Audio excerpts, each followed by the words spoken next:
Hey guys, Sak here from SAKITECH, and in today's video we are going to be making a follow-up video to One UI 3.0. So I've been using the One UI 3.0 public beta on my Samsung Galaxy Note 20 Ultra for almost a week now. And of course, as you know, the public beta was also available on the Samsung Galaxy S20 series. Alright, so I have been using in combination these guys for almost a month now. So anyway, let's quickly talk about some of the problems the One UI 3.0 is causing as a beta on my smartphone. So the first thing that I've noticed is when I try to log into some financial applications, if the application detects that the phone is in fact running on a beta, it does disable the biometric login option. For example, this application here cannot use your fingerprints to log into it. You have to do it manually. So that might be a cause of concern for some people. That simply means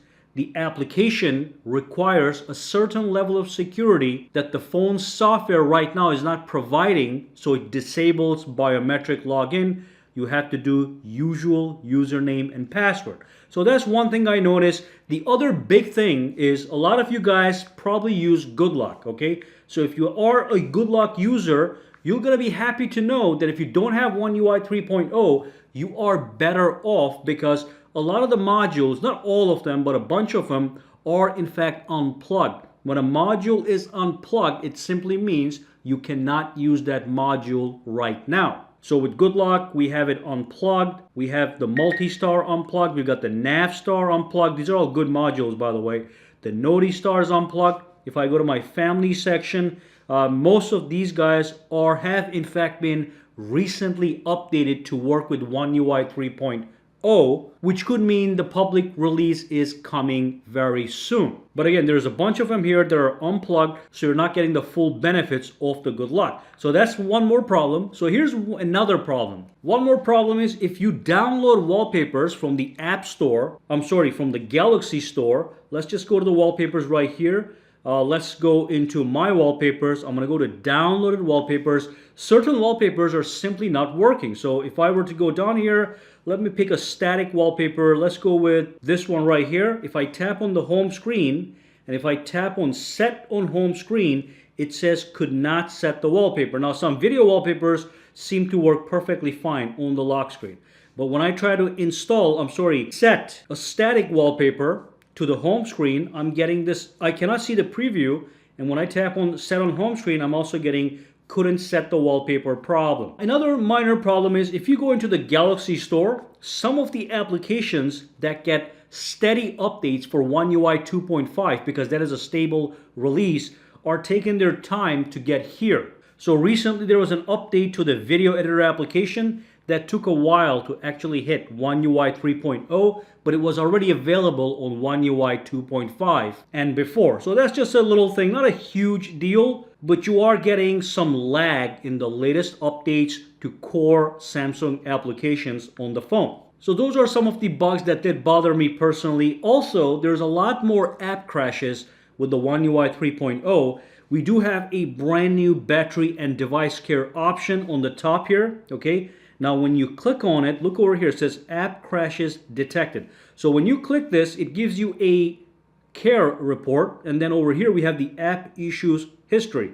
So when I tap on see all, you can see that visual voicemail, wallpapers, Samsung Music, the Best Buy application, the system UI sometimes, and of course the Samsung XR Mobile are in fact crashing over and over. Normally, when I look in this area on my older One UI smartphones, first and foremost, it looks a little bit different than this. But the other thing is I only see one or two applications crashing every now and then. Here, I'm getting it basically every day. And if I click on it, it does give me the detail, issue detected, app crashed. It tells you exactly what happened and all that good stuff. And of course, I've cleared the cache so they disappear, the other errors. But it's happening quite often. But I haven't seen any major hit on my battery use. So if I go into my battery, this graph right here is pretty normal, as you can see. I don't always let the battery die fully, so it's hard to see what's going on. But I have a sense of the fact that the battery is just as good as it was on One UI 2.5. And if there's any subtle differences, I was not able to actually notice those. So the battery is fine. One thing I did make a video about is if you go down and if you enable your developer options, let me do that right now. I'm going to go to About Phone, and then I'm in the software information. I'm going to tap the build number 7 times, okay? Put in my PIN number, and that's going to turn on the developers mode as you just saw. Now when I go back to the main screen, at the bottom we have the developer options. So if I tap on this one, there was a cool thing that I discovered here. If you go down, you can now see the refresh rate of the screen on the actual screen. So it's an adaptive display refresh rate. It's 120 right now, but if you don't use it for a couple of minutes, it drops down to 48. And that shows me that the adaptive refresh rate, even on the beta, is working as it's supposed to save me battery. When I touch the screen, it goes back to 120 Hertz display refresh rate. All right, so that's one thing I noticed. We do have some new options under developer options with One UI 3.0, but beyond that, I am really loving it. Let me show you one more thing. When you launch the phone and when you actually call somebody, the screen looks better. So I'm going to tap on this. All this call history stuff looks different. So I'll tap on this one, expands. Let me call somebody, see how it looks. Look at that. That's the new call screen. Okay, I'm liking this better. It's nice and organized here. We got the number on the top, and then it just looks a little bit different, better animation. But beyond that, the thing is nice and smooth. I like the translucency in the actual notifications panel, so you can see through what's happening in the background. You can see the applications through the notifications window here. Normally, it is just a solid block of white or black. And they changed a couple of things here. One of the big things that you're gonna have to get used to is normally when you go to your settings and if you go into your battery and device care, and if you go into your battery, there were a bunch of options here that allow you to pick between various power savings mode, medium power savings and stuff like that. Now it is only known as the power savings mode. You can customize it and just turn it on. Okay, so that's one thing. But the other options are still hiding in the panel on the top here. So we do have things like we have the regular power savings mode, but also if you want the maximum performance mode, that's going to be in here as well. It's going to be known as the, let's see if I have it hidden over here.